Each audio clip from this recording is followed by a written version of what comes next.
So one thing that Partha and I were discussing, this is sort of little bit related, but related to all kinds of tests, t-testing, or whatever. What constitutes independent sample? You understand the question I'm asking? So let me be specific. So basically, what is an experiment that you normally do? You go and make some biological measurement, right? And then you call, I have 2 groups or 5 groups, doesn't matter. In your case there were 3 groups, 4 groups. You got wild type, 1 knockdown, 2nd knockdown, and combined knockdown. 4 groups. Doesn't matter, I may have 2 groups, right? That's a biological definition of groups. Within each groups, you go ahead and do many measurements, many experiments. Why? Because that particular response, that biological measurement, is not God-given truth, one number. It's a bunch of numbers that demonstrate underlying those numbers are the biological variability. Correct? So you want to get a good estimate of what that group value is. So you do multiple experiments, correct? The key point there, multiple experiments within a group, is that you have done independent experiments. Independent simply means that measurement made in one experiment are not affected by a measurement that you made in experiment 2 in that group. They are completely independent. The only reason they're different is the biological variability, right? Right? And then between group 2 versus group 1, there was a planned perturbation made, in your case mutation. And as much as you know, that's the only thing that you changed. Nothing else. Right? And that's the best experiment, right? And the rest, everything is the same. That's the whole design. So within each group you have to have independent samples.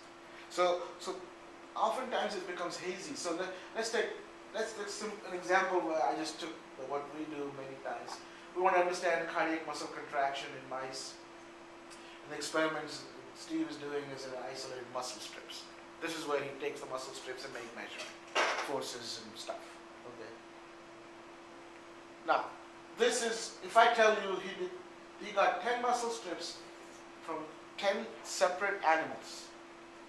Okay, wild type or mutated, doesn't matter, but 10 separate. And he got 1 strip per animal in the heart, from the heart, piece of muscle he got.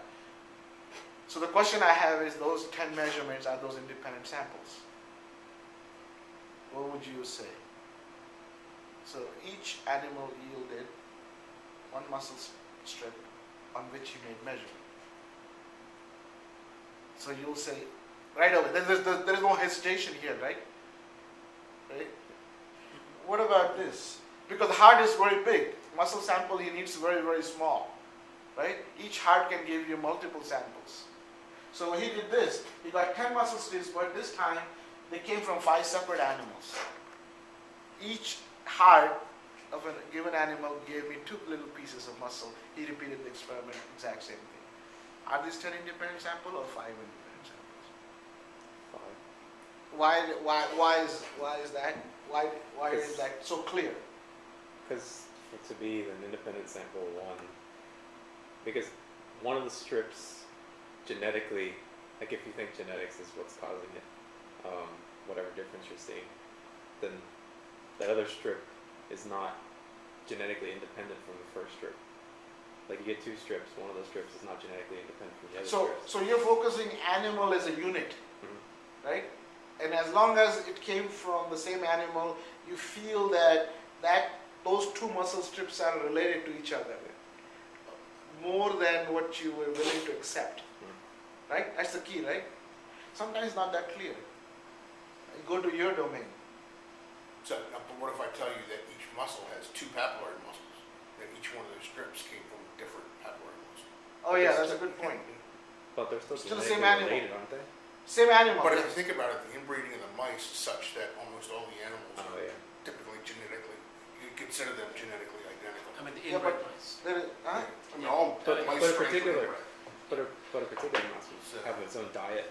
that the Yeah. muscles would be. Yeah. So you drew your line. So no, I completely see you. But instinctively you drew your line as a unit being the animal.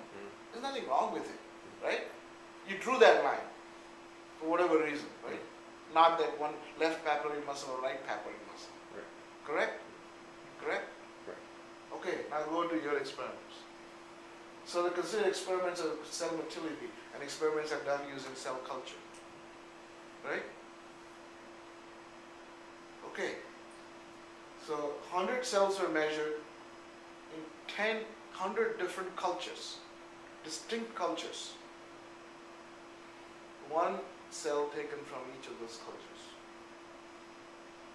There's clearly 100, you'll agree there's 100 independent samples. Right? What if you did 20 cultures but took 5 cells from each culture?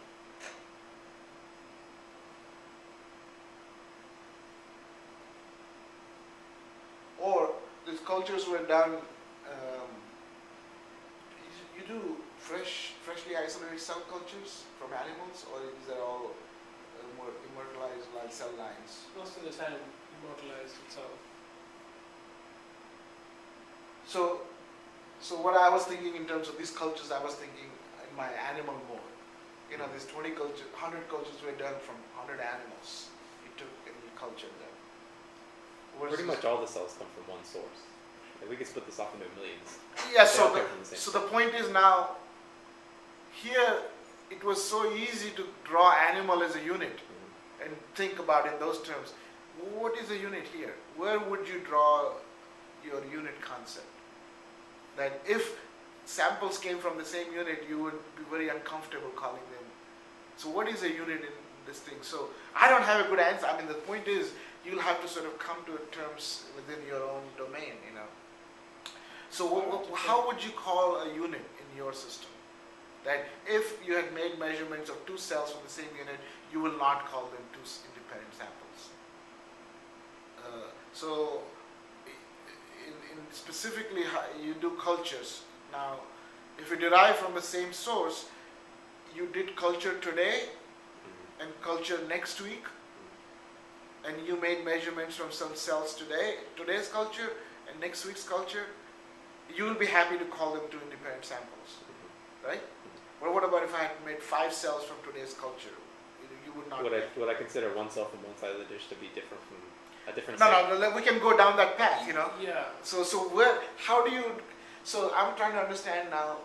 Where do you guys draw a line and say that these are independent samples? Whereas Biologically, I would say all the cells all the cells are cells. different from each other. Yeah, because they're all seeing different growth. Like even localized concentrations, there's different concentrations of growth Plus factors. and different things like stages of cell cycle, Yeah. and unless you, I mean, so these then cells how are come all you unsynchronous. readily rejected the left side papillary muscle or right side papillary muscle? They see different mechanical milieu and so forth. But Same animal. so because there's so many cells involved with that like because when you're comparing 2 independent, like one cell versus one cell, like you said, this could be in a totally different cycle or stage of the cell cycle than this one. There's many differences. This one could be seeing slightly more growth factor than this one because they're this far apart from each other and there's localized concentration. So even though they're genetically the same, Same thing can exist in the human body, right? but there's so many cells there. The average, I would think, the average over so many cells of a particular tissue would get rid of those like confounding factors, I would think.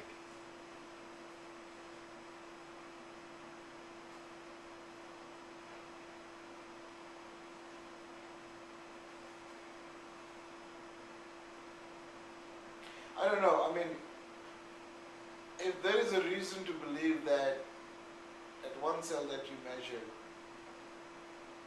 and the other cell you measured, their responses or their results are highly correlated, they would be correlated, then I would not consider them as independent sample. You know, I don't know what example would be. I don't know what example would be a good example. I don't know if it's a good example. In a cell culture, you let's say you do studies where cells are completely isolated from each other. You know, like, I don't know, non-confluent cells are very, very low density, right? Compare that to a confluent one when they sort of interact with each other and talk to each other, and then you took out one cell from here, that thing from the main measurement. You can see that there may be those two cells from a contacting neighborhood may behave similarly, as opposed to just no communication at all, which would be almost same as they were in different culture dishes, you know.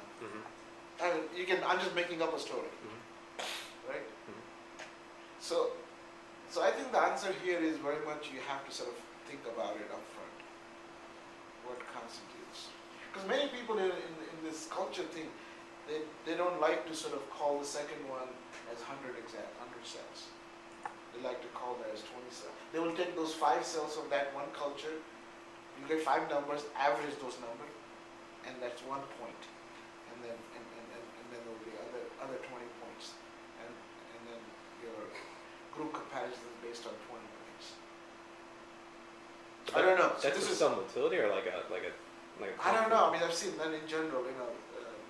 Because meaning when you're doing some utility, you can just look, even one screen, one cell will do nothing, and this one next to it will just fly across the screen because it's in like a different state. Not all the cells are just moving constantly at the same rate. You'll have cells that won't do anything, and then you'll have cells that are going crazy. Yeah, I mean, I think there's. So they're clearly in different biological states. Right. Yeah, I mean, I would say that would be an argument of taking each cell as an independent entity. I mean, now even right next to each other, like there'll be one do nothing, and then one just fly across the screen right next to it. Yeah.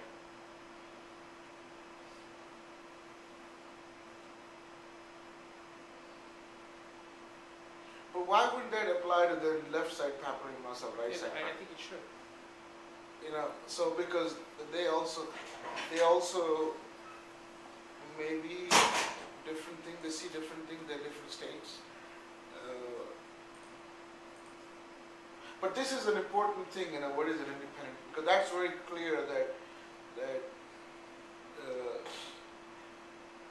so what I'm trying to say is the following, that in a group you're making many measurements just to get an idea of the very biological variability. That's not related to a specific reason, just the biological variability.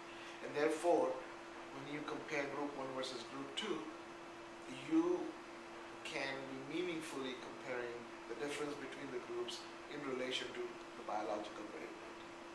Again, same idea, between group, within group, right? So you do these measurements to get an idea of biological variability stuff, which is random, you know, which is basically not because of a specific known factor.